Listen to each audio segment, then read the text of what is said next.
that the mayor of Denver, if he's going to resist federal law, which there's a long-standing history of the supremacy of federal law, if he's going to resist that, it will go all the way to the Supreme Court. And I would suspect that he would be removed from office. I don't know whether or not there'd be a criminal prosecution for someone resisting federal law, but he will lose. And people need to realize that what he is offering is a form of insurrection where the states resist the federal government. Most people objected to that and rejected that long ago. So I think the mayor of Denver is on the wrong side of history. Well, look, me and the Denver mayor, we agree on one thing.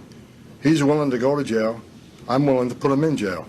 Because there's a statute, it's Title 8 United States Code 1324 III, and what it says is, it's a felony if you knowingly harbor and conceal an illegal alien from immigration authorities. It's also a felony to impede a federal law enforcement officer. So if we don't want to help, that's fine. He can get the hell out of the way. So it would really seem that the new Trump administration is not playing around whatsoever when it comes to illegal immigration. And you always got to love Tom Homan, who is Trump's border czar. In the last video, we covered how Canada and Mexico are already coming to the negotiating table after Trump threatened tariffs against them if they did not help the U.S. curb the migration issue. But now we got to talk about this problem of sanctuary cities. This is something that was very prominent in Trump's first term, which is the administration, the federal government, wants to be very tough on illegal immigration. They want to deport illegals, but local cities and states refuse to cooperate with federal authorities. You have this big jurisdiction issue. And of course, one of the big questions is going to be, what is Trump going to do about it? We'll tell you what happened here today, because we had the mayor of Denver who was threatening to do something very crazy in regards to making his place a sanctuary city. And then Trump's border czar essentially made a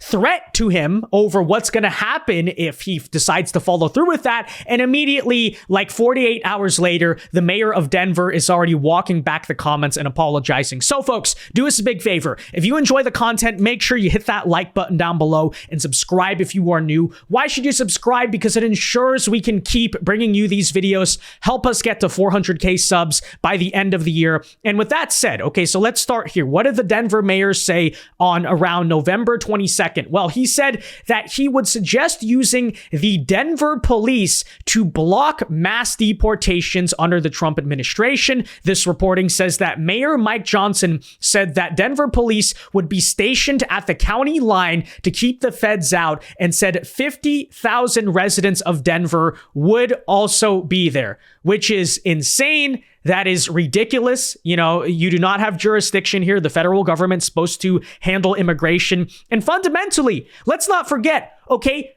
Colorado as a whole is the state where we had literally armed Venezuelan gangs taking over entire apartment complexes. And what are they going to do? They're going to use the local police not to arrest the criminals, but to shelter and protect the criminals. It's absolutely crazy. But if you have the question, maybe, oh, okay, now we can't do mass deportations, take a listen to what border czar Tom Homan, we love this guy, had to say in response. You heard this mayor out there in Colorado. I want to get your reaction to it. And I want you to be clear about who has jurisdiction, the federal government or state and local governments.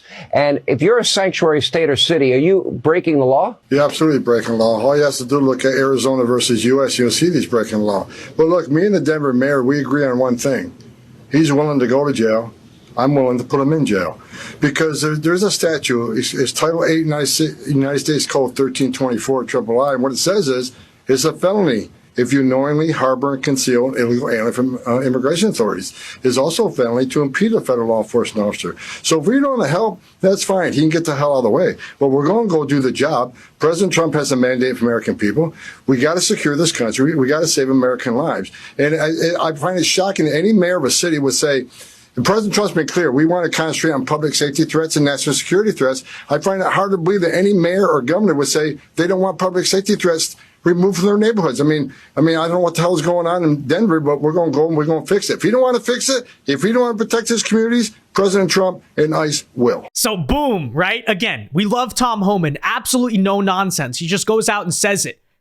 Let's remind people, it is a U.S. felony. It is a felony to impede a law enforcement officer. And it is also a felony to knowingly harbor an illegal immigrant from federal immigration authorities. And Tom Homan outright says, because this Denver mayor also said civil disobedience, he's willing to go to jail over this. Tom Homan says, what? We'll put you in jail. Okay? Just straight up. No nonsense approach. Now, you're probably wondering, okay, maybe this is all just bluster. What did the Denver mayor actually have to say in response? Well, take a listen, because in response to this, the Denver mayor immediately, like a coward, backed off of his initial statements literally the next day. Take a listen. Are you open to sending Denver police officers to the county line to stop federal forces or National Guardsmen from other states from coming into Denver? We have no plan to do that. And we really hope that we don't ever have to do that. So already he's like, no, never mind. I never meant what I said. That never happened. No, what are you talking about? No, the police don't arrest me. This is what happens when respect is back in the White House, okay? Not only are the foreign leaders knowing you got to stop playing games with the United States, but also our internal domestic woke politicians also are realizing you got to stop playing games with the United States. And he goes on, take a listen. It sounds to me like you're walking back the comments from a couple days ago saying that you would be willing to send Denver police officers. Do you regret making those comments and now getting questions like this? Would I have taken it back if I could? Yes, I probably wouldn't have used that image because that's an image I hope we can avoid. What I was trying to say is this is an outcome I hope we can avoid in this country. I think none of us want that. So yeah, there you have it. You absolutely love to see it. And by the way, I know already the game they're going to play with the whole mass deportation issue. It's cruel.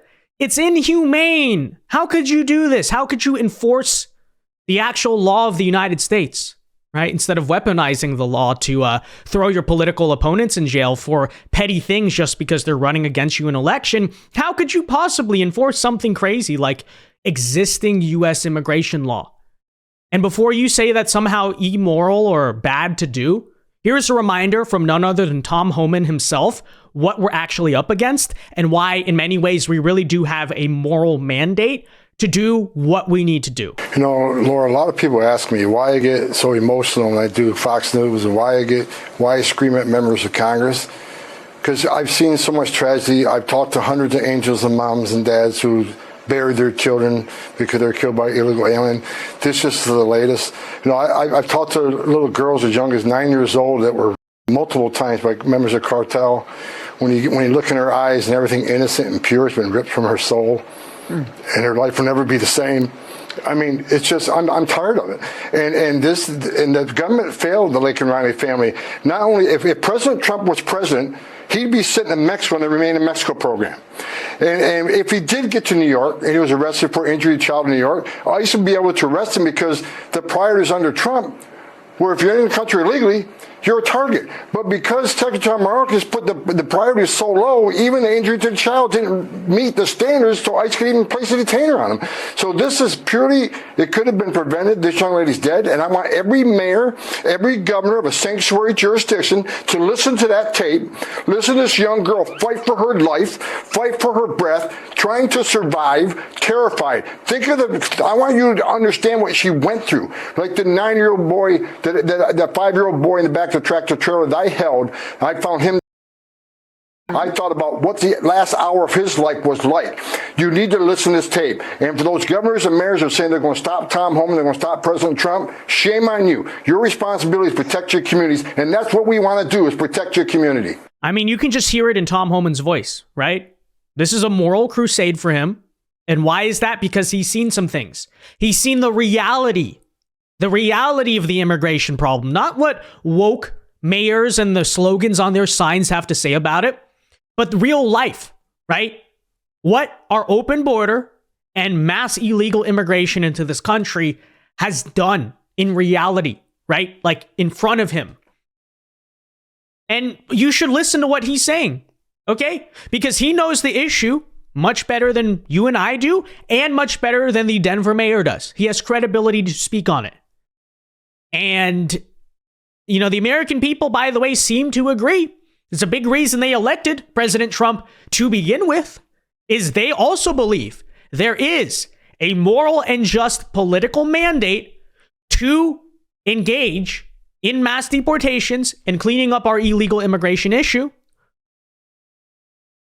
So, yeah, anyone who's going to get in the way of that, You should think about Lake and Riley. You should think about the horror stories, okay, as a result of leaving our border open before you sit there and try to pitifully and pathetically try to defend it. I don't know, just saying.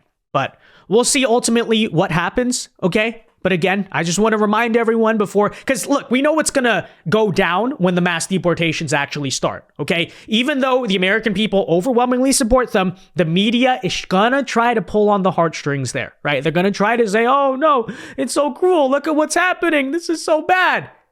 Remember Lake and Riley, okay? Remember all the stories like this. Remember Aurora, Colorado, Springfield, Ohio. You have the media narrative, and then you have the reality that Tom Homan and many others have lived in this country. We have to keep the moral courage to do what needs to be done, even if it's hard, even if there's a lot of pushback and opposition. I think honestly, though, in the minds of most Americans, the time for compromise or so-called compassion on this issue was about 10 years ago, okay? They've pushed way too hard. They have terrorized Americans way too much with all the crime they've allowed to flood our southern border. And I think, frankly, a lot of Americans are done with it, right? They're saying, no, we're done. We need to do this. We need to do what Tom Homan wants because you've pushed too far, okay? And now we're going to be in charge, and now we're going to do what needs to be done. With that said, though, guys, let me know your thoughts on all of this in the comment section down below. Be sure to leave a like on this video, subscribe if you are new, and until next time, God bless and peace.